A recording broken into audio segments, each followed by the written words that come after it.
Recherche d'emploi, 6 conseils pour vous protéger des dangers des réseaux sociaux. Bonjour et bienvenue sur cette vidéo, ici David, j'espère que vous allez bien. Si vous cherchez un emploi, vous savez que les réseaux sociaux occupent une place de plus en plus importante dans le recrutement. Il s'agit du 4e canal utilisé par le recruteur après les sites d'emploi, Pôle emploi et les candidatures spontanées. Mais cela peut avoir un impact négatif sur votre recherche d'emploi. C'est pour ça que dans cette vidéo, je vais vous révéler les dangers des réseaux sociaux. Nous allons découvrir mes 6 conseils pour vous protéger efficacement, comment protéger vos informations sur les réseaux, quel est le danger d'une mauvaise publication, attention aux faux comptes des recruteurs qui vous espionnent, comment Google peut sauver votre réputation et je vous montrerai un exemple concret d'une candidate qui a fait n'importe quoi. En plus, c'est carrément marrant, sauf pour elle bien sûr. Mais juste avant, si vous voulez recevoir régulièrement des conseils pour booster votre recherche d'emploi, je vous invite à cliquer sur le bouton s'abonner. Bonjour, je m'appelle David, je suis conseiller en recherche d'emploi. J'aide les jeunes à décrocher un job rapidement sans avoir d'expérience professionnelle. Si vous voulez en savoir plus sur la recherche d'emploi, j'ai mis à votre disposition 2 bonus de bienvenue gratuits qui s'intitulent Job pour les 14-17 ans, comment trouver un emploi quand on est mineur et Job pour les 18-24 ans, 15 astuces pour trouver un emploi sans diplôme et sans expérience professionnelle. Vous n'avez qu'à laisser simplement votre adresse mail pour recevoir votre bonus gratuitement. Vous trouverez les liens dans la description de la vidéo ou dans les commentaires. Alors aujourd'hui en France, on estime aux alentours de 84% le pourcentage d'internautes présents sur les réseaux sociaux. Un chiffre qui ne cesse d'augmenter d'année en année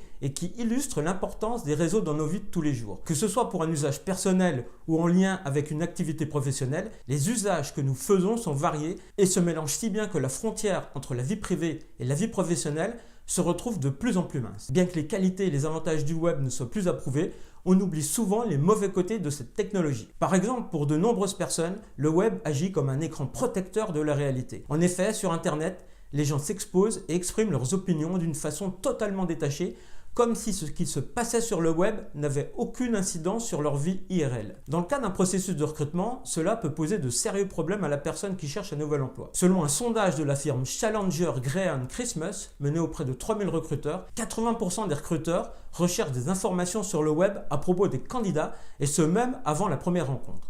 Parmi eux, 96% consultent le profil LinkedIn du candidat, 40% le profil Facebook, 16% le compte Twitter et 14% effectuent une recherche Google complète. Plus concrètement, les recruteurs sont capables de refuser un candidat s'ils repèrent sur les réseaux sociaux des propos agressifs, une photo ou des propos les montrant consommer de la drogue, des fautes d'orthographe ou encore des photos du postulant alcoolisé. Ironiquement, le sondage révèle également que de n'avoir aucune présence sociale peut nuire au candidat. Car pour certains recruteurs, cela pourrait démontrer une lacune au niveau des compétences technologiques. Le secret du succès pour les candidats serait donc de démontrer une présence web, mais en s'assurant que celle-ci soit soignée et irréprochable. La chose la plus importante à retenir est que chaque publication donne au recruteur une image globale du candidat. Donc servez-vous-en à votre avantage, assurez-vous que cette image soit la meilleure possible. Avant de postuler, assurez-vous d'optimiser votre réputation en ligne. Voici mes 6 conseils. Mon premier conseil, changez vos paramètres de confidentialité Facebook pour mettre votre compte en mode privé. Même si vous n'avez rien à cacher, il est hautement conseillé de mettre votre compte et l'ensemble de vos publications Facebook en mode privé, de façon à ce que seuls les gens avec qui vous êtes connecté puissent voir votre compte. Mon deuxième conseil, n'acceptez pas les demandes d'amis Facebook d'un compte inconnu pendant votre processus de recherche d'emploi.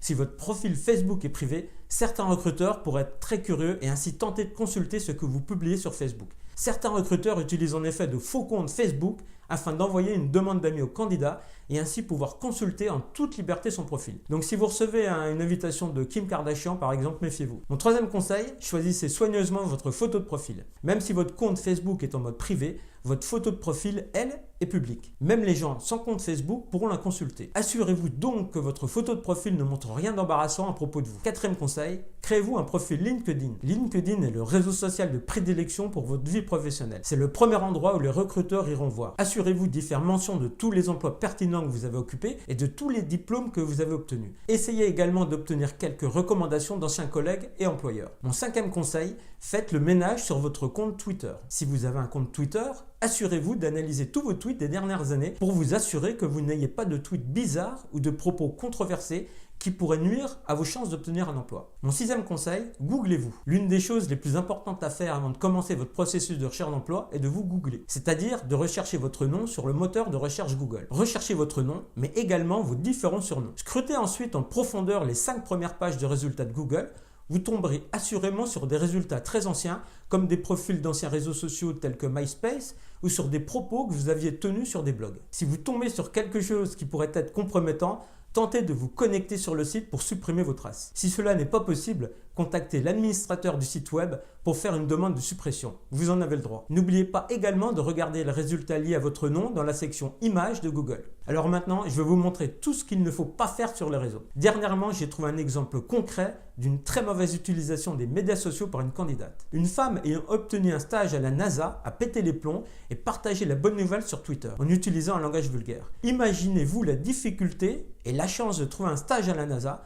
Tout ça réduit en poussière en quelques secondes. Alors elle a commencé ses tweets par « Tout le monde la ferme » ou plutôt « Tout le monde ferme ça ».